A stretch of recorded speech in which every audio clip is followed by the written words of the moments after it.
Hey everyone, thanks for joining. Today I'm speaking with Dr. Sheena Mason. Dr. Mason is the president and co-founder of the theory of racelessness, which is basically, from what I can understand, what I've seen her speak about, it's a counter to the current diversity and inclusion, anti-racism stuff that's going on in the last few years. Hi, Dr. Mason. Thank you for coming on. Hi, thank you so much for having me. Yeah, so like I mentioned, you were the president and co-founder of the theory of racelessness, and I tried to give a brief summary of it, but if you wouldn't mind going a bit into what you guys are doing and like how it differs from, let's just say Kimberly Crenshaw or Ibram Kendi as examples. Yeah, so I earned my doctorate from Howard University, and the subject of my forthcoming book started out as my dissertation. And in that dissertation, I focus on, or I make the case for the fact that many people in academia, specifically African American literary studies, are unintentionally upholding the problem of racism by upholding the idea of race. And I present a skeptical, eliminativist, philosophical position of race. And I argue that in order for society to truly be liberated from this thing called racism, we have to better recognize what the problem is, what racism is, and then we have to reject and renounce the idea of race in order to undo that said problem. And so while coincidentally, theory of racelessness acts as a sort of counter to traditional uh, practices that are being called and dubbed anti-racist practices. My work, I see it as a standalone, separate, coincidental thing, really. Um, and I will say the skeptical eliminativist positionalities. I don't know if you want me to go into this at this juncture, but there are 6 philosophies of race. We each hold 2 philosophies, one that speaks to what we think race is, and one that speaks to what we think should be done with race.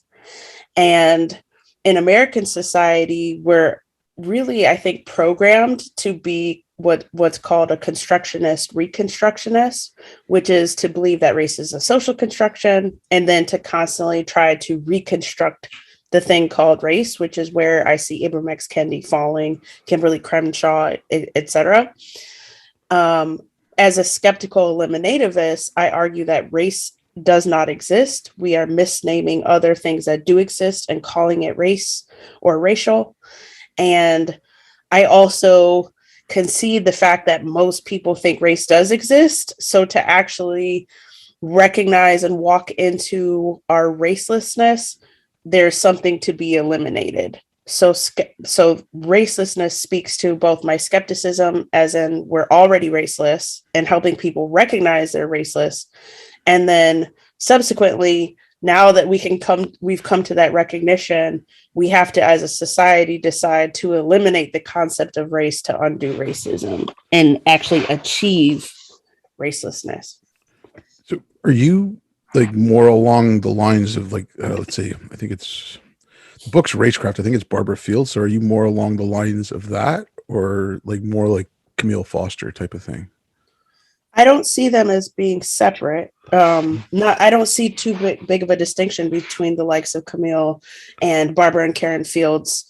Their book Racecraft, their being Barbara and Karen Fields, their book Racecraft, I came upon it after I'd already written my dissertation and made all of my arguments, and then I felt like it's a good resource for people to look at to get a deeper understanding of some of the problems I'm pointing to.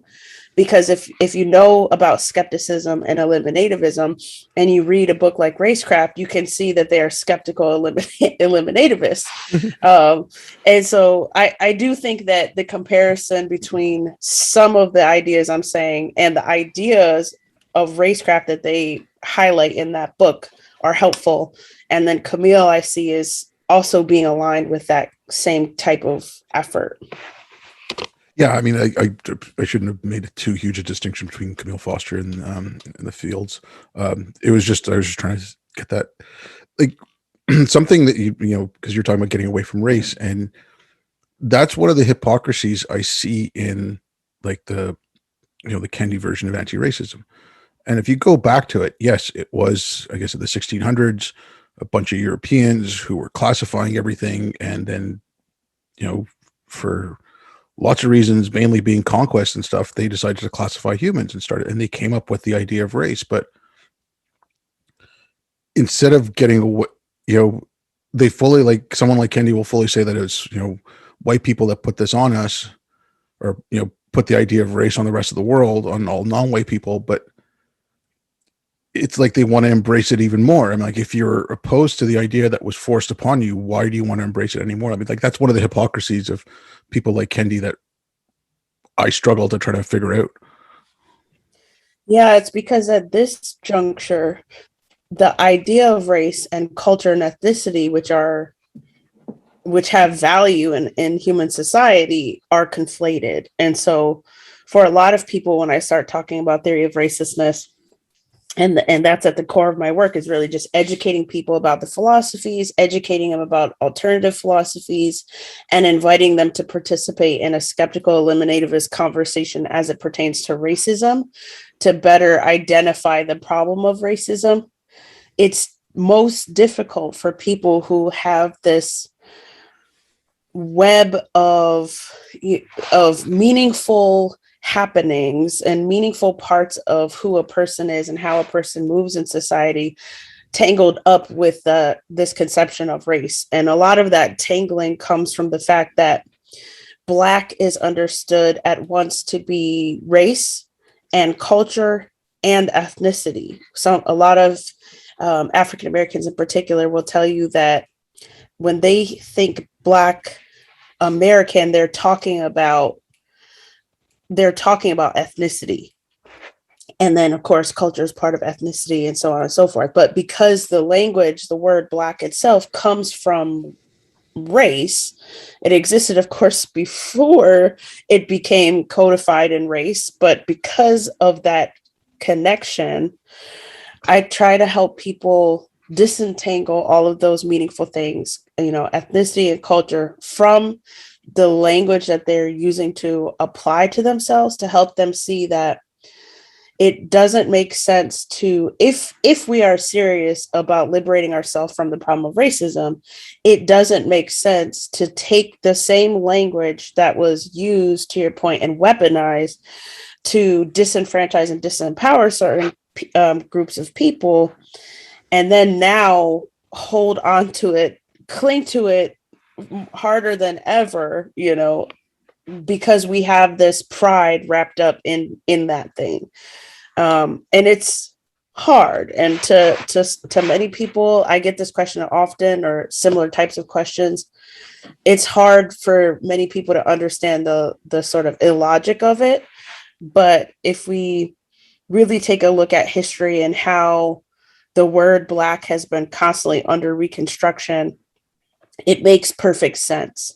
And that means that my task is that much more gargantuan, because I have to help people do the emotional labor that's required to really get themselves out of the quagmire of race. Yeah, I mean, something that you mentioned there, like when you talk about African Americans, and I mean, we use the term in Canada as well, which is kind of silly because it should be African Canadian then, not African American. But it's other things too, like Asian, or in the States, whatever, AAIP, like Asian American Island Pacific. Mm-hmm. I mean, that's such a broad term. I know people like, and I've used the term, like, try to quantify it down a little bit and say South Asian, but even that, I mean, there's differences between, even in India. I mean, there's differences between Northern and Southern Indians, and there are distinct, like if you go into like genetics and things like that, there are distinct genetics. It's like Razib Khan does a lot of work on like the genetics of different peoples, but he's done a lot on South Asian as well. And it's just, I mean, so at one point these classifications are just kind of, they don't tell you much about the person. Like it's such a broad and loose term, and then you kind of like pigeonhole everyone into it. Like I said, there's a lot of hypocrisy in this stuff that just bugs me, because but one of the biggest things is like making the primacy of the color of your skin or whatever, or like I'm a South Asian or I'm an Asian, and then you have all the like the white adjacent garbage that goes along with it. Like that's the stuff. Like I said, that's some of the stuff in this, like the current, vogue anti-racism that, like I said, there's this shoving people into this identity when they're complaining about, an identity that was, foisted upon them. Yes, I really want to ask you about the first thing you said. You said that the term African American is used to describe Canadians. Yeah, they use it. They use it on the news and things like that. They'll talk about African Americans, even though we're in Canada. I guess they're using it So like broadly as like North North America. American, Yeah. right? Interesting. I didn't know that. I have a few friends in Canada actually, and it's never come up. But yeah, that's an interesting term. Is there a differentiator between an African American and somebody who immigrates from the continent of Africa in terms of how they're described? I mean, I'd have to go into it, but I think like some places I've seen like Afro Canadian, but Mm-hmm. it just as like a catch-all phrase. Instead of saying black, they'll say like African American. Right. You know, sometimes if they're talking, they might specify a country. If they're talking about someone, like let's say it's whatever, something's happened, like if there's a crime that happened, and either the victim or the perpetrators from somewhere, so they'll say like whatever, Somali born, let's just say, for example. Right. But yeah, they use the term African American. It's one of the problems up here is we're so inundated with American media and news and everything that we take on a lot of that stuff up here, even though, I mean, there's always been a joke that the only thing Canadians are proud of is that we're not Americans, but at the same point, we take on a lot of this stuff. That's fair. As an American, I see people from other countries all the time talking about Americans and how foolish we can be. So, Yeah, but I mean, like I said, but we, our government's adopted, whatever, critical race theory or Kendi's version of anti-racism. I mean, we have a department of it. We have a Ministry of Diversity and Inclusion. It's it's forming policy for us. And at the other side, we'll have our government say, "Oh, well, those people are just engaging in American politics." But I'm like, you're infusing American politics into Canadian government by including right. CRT. I mean, Right. it's a wholly American. I mean, it came out of American legal scholarship, and so like I said, there's a lot of weird stuff in Canada. It's like I think we're even worse off than you guys are in the States with this right now. Really. And so, see, this is one downside of studying primarily the United States and the Caribbean. But in terms of systemic racism, do you see that being true in Canada? Okay, I mean, I don't legally there are no law. So like I don't like that term again because it's a little nebulous. And I mean, if you want to talk about something like Jim Crow, yes, that was systemic racism. If you want to talk about, I believe it was Arizona, I don't know if they still have it, where they could stop anyone and ask them for ID if they were brown, just looking for illegal aliens. That was, I think that law got passed about 10 years ago. Like, okay, that's, in my mind, that law in itself is a form of, if you want to call it, about systemic racism. But there's a lot of talk of it, and it's just, I mean, it's the same thing. It's just, oh, here's a disparity. The disparities must be due to racism. There's racism in the system. Now, Right. Granted, there was a lot of stuff that happened, even up here. So like, I mean, the latest thing, well, the one that got a lot of media recently was the residential schools, because they started unearthing all those graves. I mean, and that was, okay, yes, that was systemic racism. That was done by the government. One of the backbones of the policy of the residential school was to kill the Indian in the child. So like it wasn't a nice policy. Like, I'm not trying to defend it or anything here. It's just, but when you start talking about it, people just start, oh my god, it was racist. Like, there was it's like we're still flagellating ourselves, and they're like, oh, well, the last school closed in 94. And it's like, yeah, that's right. The last school closed in 94. But in 1971, when the government wanted to close that school down, the First Nations went and asked to have it kept open. And in 84, I believe, or it was 81 or 84, the First Nations themselves took it over. So if you're going to talk about that school being open until 94, you should at least go back in the history of talk about why it stayed open until 94. So, I mean, that's, we talk about systemic racism here. It's kind of the same thing as in the States. It's, this happened in the past, so therefore it's still happening now. And I mean, I don't want to discount the fact of something like Jim Crow and redlining, how that will affect future generations, like how, it stopped wealth accumulation, things like the GI Bill that weren't fairly applied, that stopped people from getting educations, which stopped them from, starting to accumulate wealth and building up, generational wealth. Like, I mean, I'm not discounting that, but to say that Canada's a wholly systemic racist place, like even like, they say the United States is a wholly systemic racist place. I find that false. I don't, disparities are wrong, but it's not just, it's kind of counterproductive to just focus on one thing when actually instead of trying to figure out what is causing that disparity.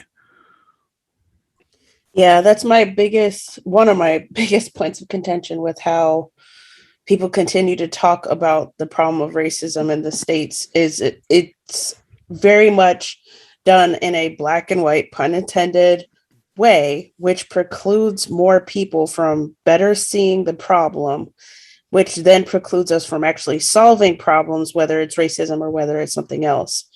And I actually, I'm constantly, persistently on a quest for what I call capital T truth.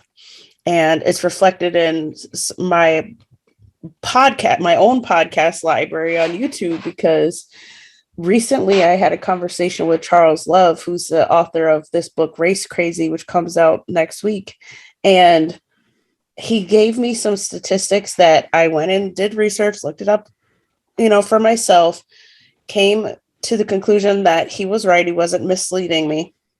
And I felt like my eyes were open. It was a really pivotal moment for me. And then yesterday I released a podcast I had done a few weeks, probably at least a month before I met him.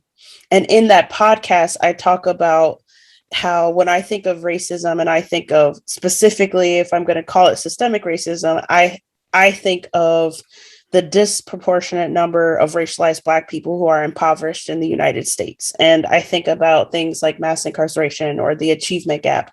I think about those things, and I think about, like, those are the kinds of problems and the societal ills that I want to help solve instead of unintentionally intentionally upholding. And something that I didn't know at that time was about specific numbers and data and information. I might have even mentioned, I'm struggling to remember if I mentioned police violence, but that might have been something I put out there. But it's like, even just in the 4 weeks since I did that podcast, I learned all this other information that really dispelled a lot of the ideas that I had. And it was hard, right? Because I think for many people, it's hard to be wrong, first of all. And then it's hard to admit and acknowledge that one is wrong for some people. And that's not the case for me. Like, I know that I can't know everything at one time, and yada, yada, yada. And so what's the point of always trying to learn if I'm unwilling to recognize when my ideas need to grow, right? But the ways in which I've experienced this growth in the last 10 days in particular have been mind-blowing for me, because it's not that I think racism is systemic, but I define racism very differently from pretty much everyone.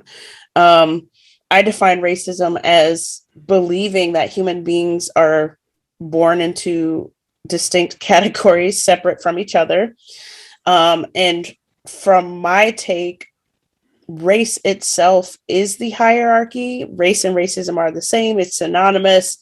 And the reason why many people stay in the quagmire of racism is because of this masquerading of racism as race, which is where the Barbara and Karen Field's idea of racecraft comes in handy. And the masquerading of racism as race then encourages us to be race crazy or obsessed with race and color, which is a proxy for race, and then prevents us from seeing the problems more clearly. And I've really come to recognize how that is the ultimate problem that I'm trying to solve in all of my endeavors and all of my work, is this persistent belief in the idea of race, which then actually creates the division many anti-racists say they want to dispel, as you said. I think the word you used a couple of times was hypocritical. It's like, it is hypocritical, but I think that they're not being disingenuous in their effort to actually solve the problem. But we can't really solve the problem because we're misnaming it and falling into the trap of believing in the apparition of race, right? So anyway, that was a lot, but Yeah, no, I mean, it's good. Like, okay, like the whole idea of race. And again, from on my side of things, it was only after I started reading this, like, I'm not an academic, and I didn't have to read, I read some postmodernism and post-colonialism when I was in university. That was like the early 90s. But, I didn't have to read critical race theory or anything like that. So only was after I started reading it and then started looking into the scholarship. And I'm like, okay, so in my mind, I mean, like, the shift happened, somewhere between 95 and 98, where like the academy kind of flipped, going from, like the ethic of color blindness, where you don't put any significance on, the color of someone's skin or anything like that, to then a more identity-based politics. And so I'll be like, I can see this stuff growing, and I can see like the ripple effects it's had since then. It's just, like that Microsoft commercial the other day, or whatever that thing they put out, where, it wasn't enough to mention her race. She's talking about like what she's wearing and her gender, and like all of them were doing that. It's like, I'm like how, like that kind of categorization is just, I mean, at that point, I mean, it went past race, but I mean, like to categorize yourself like that and to try to pigeonhole everyone into that little, to think of themselves like that. It's I can't wrap my head around that. Like to list off like that litany of things. Like, do I have to introduce myself as a Indo-Arab Canadian, with brown skin, and I'm like cisgendered? Like, it's ridiculous. do you know why that happened though? Do you know why they're doing it? Well, they said they're doing it for visually impaired people, but Yes, that's right. That's right. That's right. So I participated. So I'm an assistant professor, right? So I had to do job talks and all that last last semester. And I also went to some job talks because the institution I graduated from was hiring. And so job talks are open to the public. So I remember I went to all four. Only one of them actually did this thing, but that person said, I'm a Black woman with, I don't know, like medium length curly, or no, it was dreadlocks, and I'm wearing glasses, and this and other thing. And I remember thinking, it was the first time I saw that happening. This was like 6 months ago at least, and I was confused because I was like, what is this? And I couldn't decide for myself if I was like on board with it or not. And I remember I asked my mentor, who was the dean of the graduate school at Howard. I asked her about it afterwards, and then I was made aware of like that it was for people who can't see her. And I was like, oh, and then it made sense to me. And I was like, you know what, that's smart. And the same candidate stood out because she thought of people who might not be able to see her. She had subtitles. Nobody else had subtitles. And it was like she literally did everything right. She sent a script in advance. Like, I learned from that person what to do because I was impressed. And even though at first I was taken aback, once I heard the reason, I was like, oh, that makes sense. So I saw on Twitter the example you're talking about circulating as if this is a new practice, which is clearly not, because I witnessed it several months ago, almost a year now. And and I wanted to say something to the, just I wanted to tweet something and be like, well, actually, this is for fill in the blank reason, but I didn't feel like getting into a Twitter war at the time, so I decided to forego and just let somebody else say something if they were going to say something. Okay, But yeah, I can kind of get that. Like, here's where my issue with something like that is, though.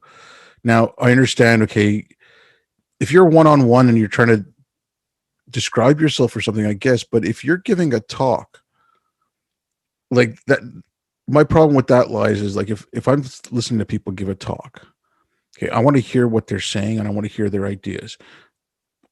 And okay, maybe this is just me personally, but like, I really could care less about, I'm this, and this. So in my mind, like, starting off from that basis, saying like, here's like, that doesn't give your ideas any validity.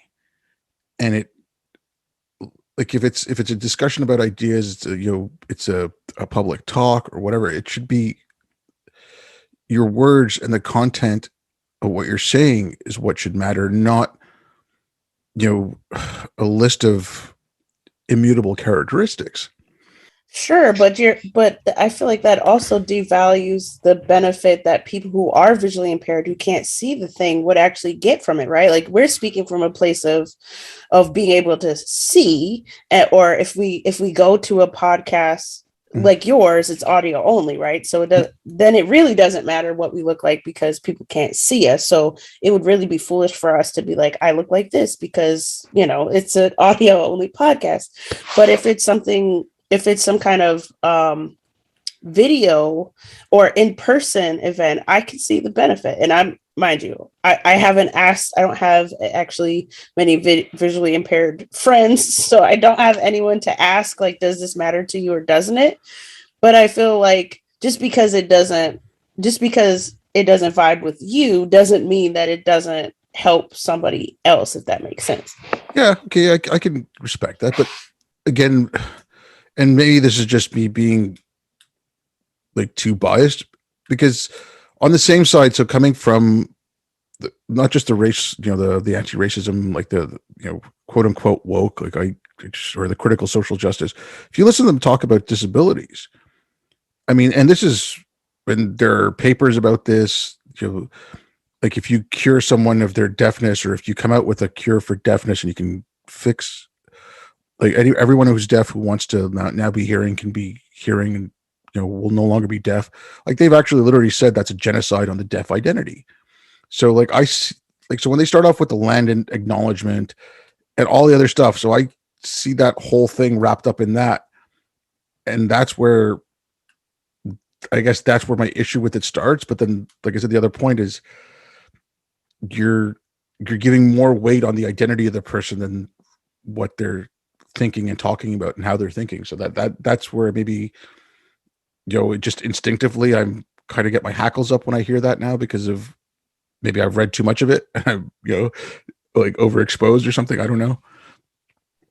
Yeah, I mean, it's not that I disagree with your fundamental point, which is that how any of us looks should be beside the point, right? And not even just how one looks, but how one identifies, right? If because one thing I took note of the candidate I mentioned earlier who did end up getting the job. I took note of how she described herself, and I felt like I was like, this is impressive. I'm definitely going to do this, but I'm not going to describe myself as quote unquote black, because then I'm just being a hypocrite, because I'm doing a whole talk about how upholding race ideology is upholding racism and all this other stuff, right? And I don't actually identify with the term because I don't identify with racism, etc. So I didn't describe myself as a quote unquote black woman, as this candidate did, for all of the reasons that you described. And I it I feel like all parties have something, are saying something of value, that if more people were just willing to hear each other out and listen to each other, we could get to the grayness, and we could get to the in-betweenness that exists for most of these parts of the discussion. But because too many people are knee-jerk responding to what they're maybe misperceiving or misunderstanding, but also, from my perspective, I would be up in a tizzy all day, every day, because people are constantly what one could call like race splaining, constantly. It's just so constant, persistent. People are constantly trying to put each other in boxes based on the unicorn of race and or gender or class or education or anything, constantly trying to put each other in these boxes. And I'm like, hold up, time out, wait a minute. Why can't we have a civil discussion about the thing that's happening, as opposed to just automatically discounting it as if it doesn't give value to anyone out there in the world just because we don't see value in it? And I Yeah. feel like that's part of my work at Theory of Racelessness, because once you're able to step outside of the boundaries of black and white, of race in a lot of ways, then I have witnessed it become true that people are more readily able and inspired to see through other labels too, like Democrat or Republican. I actually don't know what the how politics works in in Canada, but better able to see through the labels and actually find value in what every person has to say, regardless of the label. Yeah. I mean, the labeling thing, it's just like what one thing about that is, the like this is what I worry about when they're focusing too much on these labels. So, um, like you had like what I consider a really obscene example was uh, Michael Dyson, Michael Eric Dyson the other night with Joy Reid and Oh, talking, yes. Oh, okay, but like that idea of whiteness and stuff, like when you're foisting this on kids, and it's, I mean, now it's apparent that it's in like K through 12 in a lot of places, even up here. I'm like, the white identity, I guess, if you want to call it that, or whiteness or whatever, again, that's purely maybe an American artifice, or, you know, wherever colonialism was. So like, places like Canada, United States, Australia, or whatever, maybe it's an artifice from there. Because if you could look into Europe, like even the Scandinavian countries, you'll have Sweden and Norway. Like, I mean, they're all Scandinavian people, but there's some, they'll take jabs at each other, right? And they'll consider themselves either Swedish or Norwegian. They won't consider themselves, quote unquote, white. Like, it's not a white thing. So like the same way, I think, like, you have black being an American artifice, like white as well. And so, when he's saying, oh, they're the mouthpieces for white supremacy and stuff like that, it's like that whole idea of taking on whiteness. I mean, there was a conference in Canada last July of 2020, and it was brown complicity in white supremacy and how brown people are taking on whiteness. And I'm like, it was pretty gross. ugh, that sounds gross. Sounds gross. Oh, no, okay, but I mean, it comes down to some of the interest convergence stuff. So it was coming down to basically, if brown people take jobs away from black people, that lets white people be racist towards black people and say, see, we're not racist, we hire brown people, so brown people are helping, being complicit in white supremacy. I mean, that was part of it, but it goes much further. I mean, it's, like I said, it's awful. Yeah, I'm so looking forward. I'm sure you probably saw that Michael Eric Dyson and Glenn Lowry were on the Bill Maher show last night, and I'm waiting for some of the playbacks to come on Bill's YouTube channel because I want to see that conversation. Um, yeah, because I saw the Joy Reid clip with Michael Eric Dyson, and I also saw Winsome Sears talk on Fox News and basically challenge, not in a adversarial type of way, but challenge Joy Reid to a conversation. She's like, I would love to be on your show to talk with you. But yeah, it's this idea of quote unquote taking on whiteness or white ideas, as Michael Eric Dyson calls it, or essentially black faces spouting white supremacy. It's not only it's problematic for so many reasons, including the fact that there's this pernicious policing of who and how one is based on the race that society gives you. And it's so ironic because if we listen to some of the anti-racist rhetoric, people will express ideas such as blackness is expansive and freeing and it's everything at once, and it's nothing that so-called white people tried to make it, but in the same breath call a racialized black person or racialized brown person, racialized anything person, non-white, a white supremacist based off the simple fact that their political beliefs aren't liberal or progressive or Democrat. And it's like, or the same thing happens based on the kind of music one listens to or how a person dressed. There's this idea of talking white, now in American society. I hope for your sake this isn't happening in Canada, but in American society, there's this idea that math is racist because it's God, white. Yeah. Oh yeah, it's happening up here. I mean, it's oh my God. But then if you ever seen Nicole Hannah-Jones sometimes talk about it, and she's not the only one. When you mention the fact that we use Arabic numerals that came from India, and then they'll switch it on. Oh well, then that's just being appropriated by white people, and so they'll play both sides of it.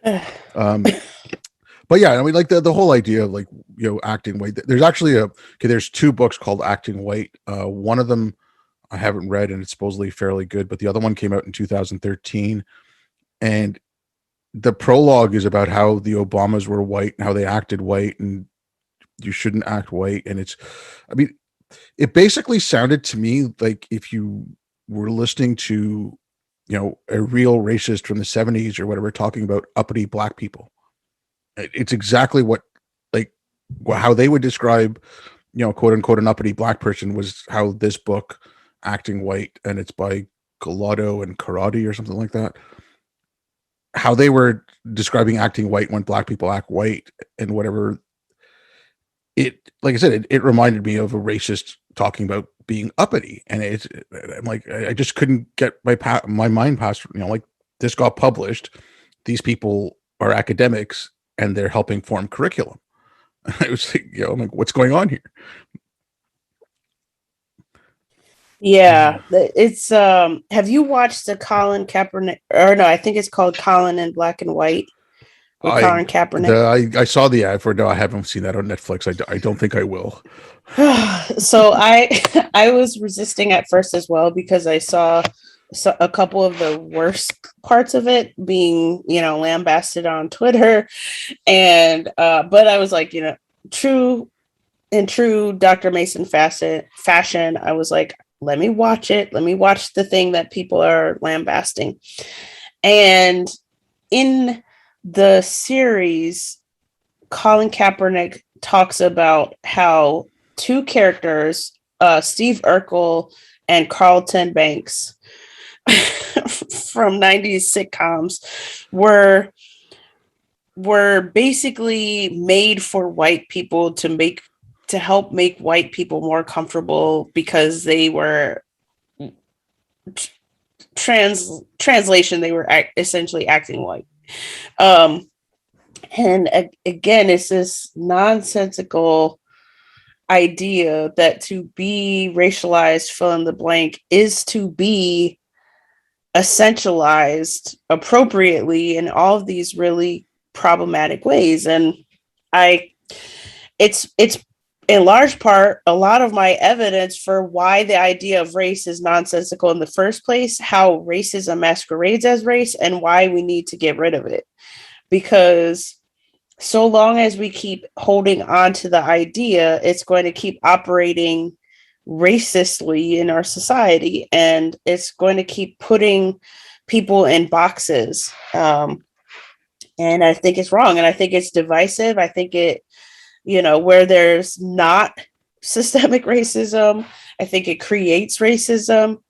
And I'm hoping that more and more people will start to amplify their voices and speak out in ways, especially other academics like myself, speak out against the current practices, not because we're quote unquote not okay with talking about or teaching about the problem of racism, but because the way we're trying to solve racism is creating racism, is upholding and perpetuating racism. Oh, So yeah, okay. I mean, like that's one, like what you mentioned there. That's one of my biggest worries. And so when I got back from overseas in 2014, and you mentioned being called a white supremacist if you're not white. Like I was called a white supremacist for criticizing Islam, and I just come back from working in Afghanistan, and you know, and I come from a Muslim background. I have a Muslim family. So I was criticizing aspects of Islam, and I was just like, I wanted to wonder where that came from. But then when I started looking at it, and I started seeing it more and more in schools, I was like, you're going for an overcorrection.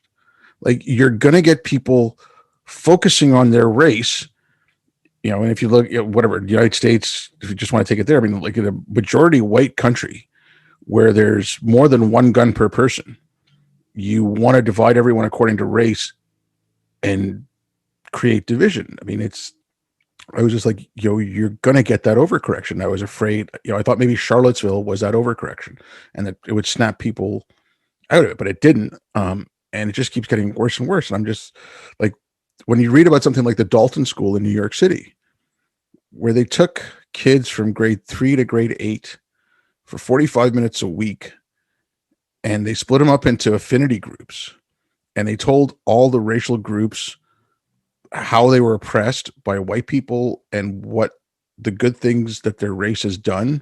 And then they took white kids and they told them how they were all evil and how their race has oppressed people. And, within a matter of, 5 or 6 sessions like this, like I said, it was 45 minutes a week, you had little kids spouting out white nationalist rhetoric or, like the extreme, like the Black Panthers and stuff like that. And this is, like I said, third graders.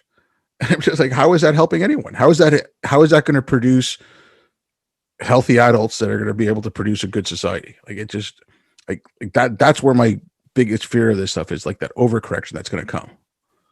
absolutely. I can't remember who told me this, but recently somebody said that there was some kind of poll done in, I want to say 2016, something like that, a few years ago, that asked people if they identified strongly with their so-called race. And it was at the time of the first poll, it was something like 13% of racialized white people identified strongly with their so-called race. And the person who was telling me this was saying that 13% was largely the far extreme, actual white supremacists, KKK, Proud Boys, white nationalists, all of that. Not people you would probably want to be friends with for most people. But that same poll was done again, I guess this year, or maybe last year. And that number had doubled to be something more like 25 or 26%.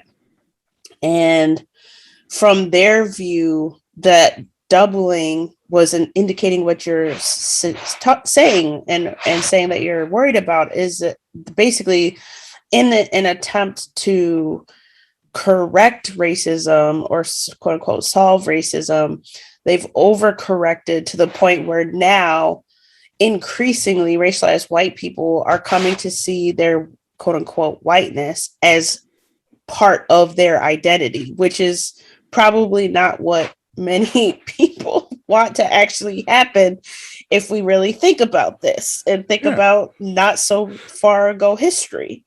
Probably we don't want white people to identify themselves so strongly as white. Well, I mean, if I can find it, I'll send it to you. But the American Psychology Association or whatever, the APA, they put out a study, something similar like that, but they were focusing on children. And it was across the board, but where there had not really been, white identity among white kids, you were starting to see it grow more and more. And other groups, like where there was Black or Latino or, whatever, Asian, like all the other kind, it was growing in there as well, but it was growing faster among the white kids. And again, yeah, like I'm saying, like, you don't want that. You need to go back to that mindset of, yeah, whatever, I notice the color of your skin, but I don't put any significance on it whatsoever. Like if we're doing business, we're friends, we're going out, or what, there should be no social significance attached to that. But it's not like you completely ignore what's right in front of your face. Right. And that importantly, it's teaching people that what's right in front of your face is not race. We imagine it to be race because that's how we're taught, but race is not biological. So race has absolutely nothing to do with why a person's skin tone is what it is, or their hair texture is what it is, or what any other stereotypical feature of a so-called racialized group might be. That those characteristics, biology, DNA, ancestry, we're pointing to ethnicity, and there are countless ethnic groups in the entire world. So that genetically speaking, there are people on the continent of Africa who are genetically more different from each other than they are compared to anyone else in the world. And I have to imagine that if that's the case, then it should completely dispel the idea that noticing somebody's skin color or noticing hair texture or noticing anything about a person physically, that means that we have to acknowledge and uphold the concept of race, because the concept of race is nonsensical. It's pseudoscientific. It's not rooted in nature or biology. That's something else. And so I think it's a fallacy that gets promoted by a lot of the big names that we've already referenced. And it's really because, again, people are conflating ethnicity, culture, race, all of the things all together, and then using that as an excuse, intentionally or otherwise, to uphold the problem of racism. I see people do this to me on Twitter all the time. They say, well, children notice the race of they notice the skin color or how their parents look, and so then they gravitate toward people who look like their parents. Okay, but that's still not race. Like, you're still not talking about race. They don't notice race because we teach them race. So that's still not race. It's not an excuse to continue adding fuel to the fire. If you can't tell, I'm passionate about that aspect of it too, because people bring it up all the time, and I'm like, do your research. Race is not biological. So we can dispel the notion of race and still see and acknowledge the fact that people look differently. Like the hyper focus on it, you get away from everything else. Again, going back to schools, because I don't have kids or anything, but I still think the fact that what's going on in education is really bad. And I'm kind of selfish about this, because when I'm an old man and I need a doctor or anything like that, I want them to be well educated and not worried about the color of my skin. But when I look at that, like, I'm just appalled. Like, why? I look at some of the work, like there's that one book that I think there's a lawsuit in Evanston, Illinois about it, but it's been in a few other places, called Not My Idea. And there's a contract in the book that's a contract with whiteness, and it costs you your soul. And I'm like, why are you teaching this to kids? Like, what is the point of that? It's so, it seems so clear to you and I and others who are able to see through the smoke how counterproductive all of this is. But it's like the people who are really pushing this type of agenda, genuinely think it's the solution. And then it just becomes a sort of battle of wills, right? Because I have learned that as I can put all of the evidence I have in my brain that I've accumulated over years and years and years of research and observations and experience and all the things, I could present some people with all of it, and they will still insist on clinging to the idea of race. They will still insist on it. And I think because it's easy for some folks to talk about logic and illogic as we see it playing out in society, but we also have to remember that people's emotions, their feelings are in this, and human beings are emotional beings. We act on emotion more often than we act on logic. And that being said, that's the aspect of all of this that makes it more challenging, makes it a mountain truly that we have to climb together slowly, because people really feel they really feel that they're right, and they've done research in such a way that confirms what they already think and what they already believe. And when you think a certain way, you more often than not, when you come across evidence that could dispel some of your ideas, you're looking at it with skepticism already, because you already think a certain way. So it's like, no matter what, you're just constantly in the quagmire and in the wheelhouse of confirming your own biases and confirming your own ideas, so that whenever somebody does come out and say no, it's easy to quickly dismiss those people as white supremacist, or whatever, racist, anti-black, all the names that they've come up with, because all of a sudden the core of your heart, not your head, you feel that it's in danger. And this is emotional and spiritual work for people, and it's hard. Yeah, I don't want to keep you too much longer, but when you mentioned the spiritual side of it, I mean, I know a lot of people have written about it. Like John Recorder's latest book is about how, like how this is kind of like a religion. It's how it's quasi-religious. And then I know like Helen Pluckrose and James Lindsay have written about that as well. But that's one of the first things that struck me about this, was how religious this stuff was. Like how, you had blasphemy laws. You the same apologetics I get from, hardcore Muslims when I bring up things like, okay, Islam didn't get rid of slavery. It only got rid of slavery for Muslims, but you could enslave any non-Muslim. The same kind of pushback, the same kind of excuses. I see the same stuff coming from these people, and it's almost a religious fervor. It's like you're attacking, their most held beliefs. And again, I see a lot of the people coming, like especially in universities and stuff. Now I'm, like worried about people coming out of high schools and things. And I equate them to new converts to Islam, because the new converts to Islam were always, especially in the first couple of years, they had to prove how pious they were. So they were more fundamentalist than someone who'd been born into a Muslim family, who'd been a Muslim their whole life. And like I see so many parallels how this stuff is a religion. Yeah, I agree. And then that tells us a lot about what we need to know in terms of how can we surmount this and go together in a more productive way. Well, that's my thing. It's like, I'm like, let's stop it in schools. So we stop the converts, because it's a lot easier to stop someone converting than it is to, once they've converted, to like deconvert them. It's a lot easier to stop someone from joining a cult than it is to break them out of the cult. True. Fair enough. Yeah.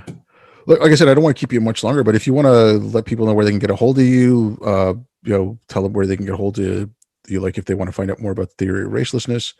I'll put all the links in the description. Please go ahead. Sure. Thank you. So, theoryofracelessness.org is my website. You can also find me on YouTube if you just look for Sheena Mason. My podcast is there. I have an entire library explaining and talking with people about theory of racelessness and my work. The link to my podcast is also on the website, theoryofracelessness.org. All right. Well, thank you very much. It was great talking to you. All right. Thank you. And thanks everyone for listening. I'll be back.